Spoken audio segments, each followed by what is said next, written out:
Angela, and I have been going to Regeneration now for several months. I first started when I had come to Scott because I wanted to help other women with depression. I suffer with depression and had really gotten to a point where I felt that I could help others, because depression is such a thing that is not talked about much, especially in church and in society in general. And I really wanted to help other women because I really felt that Satan attacks us where we're vulnerable, and one of my vulnerabilities is self-worth. And I really wanted to help other women in that. And he had talked to me about, well, why don't you come to this thing called Regen with us? And I was like, well, sure, I'll go with you. I don't see why not. And I went the first night, and I was really surprised and impressed. And I was really surprised at how much God had touched me that first night.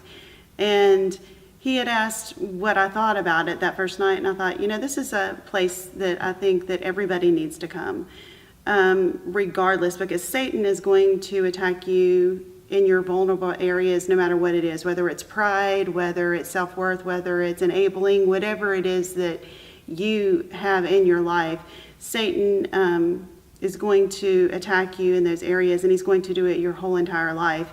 And I thought, this is something where God can bring you closer to him and closer to a relationship with him. And I was like, this is something that I think everybody needs.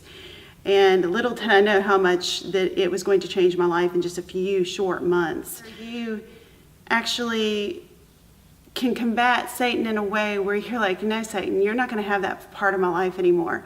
And it has been so rewarding to where when I feel Satan coming into my head and he is telling me I am not worth it, and he is telling me, no, Angela, you are not as good of a mother as you think you are. You are not as good of a wife as you think you are. I can just look at him and say, you know what? You are not my identity. My identity is in Jesus Christ.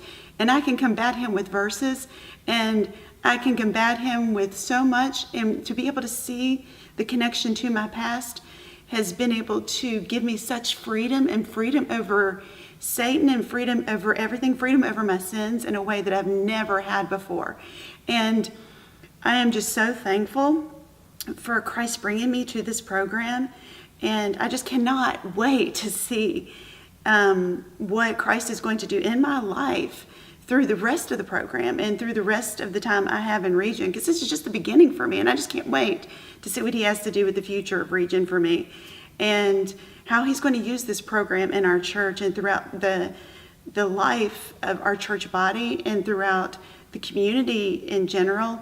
I just cannot wait to see. And I'm just so thankful for our church leadership, seeing what a need and following Christ's vision for our church and for our community, and being willing to take this stand for Christ, and being able to say, you know what, this is a big thing to undertake, but we are going to take this stand for Christ. And I'm just so thankful for that, because without that, I would not have found Regen. And I know it's not Regen that's doing it. I know it is Christ that is doing it, but I'm just so thankful that Christ is being used through Regen in this way.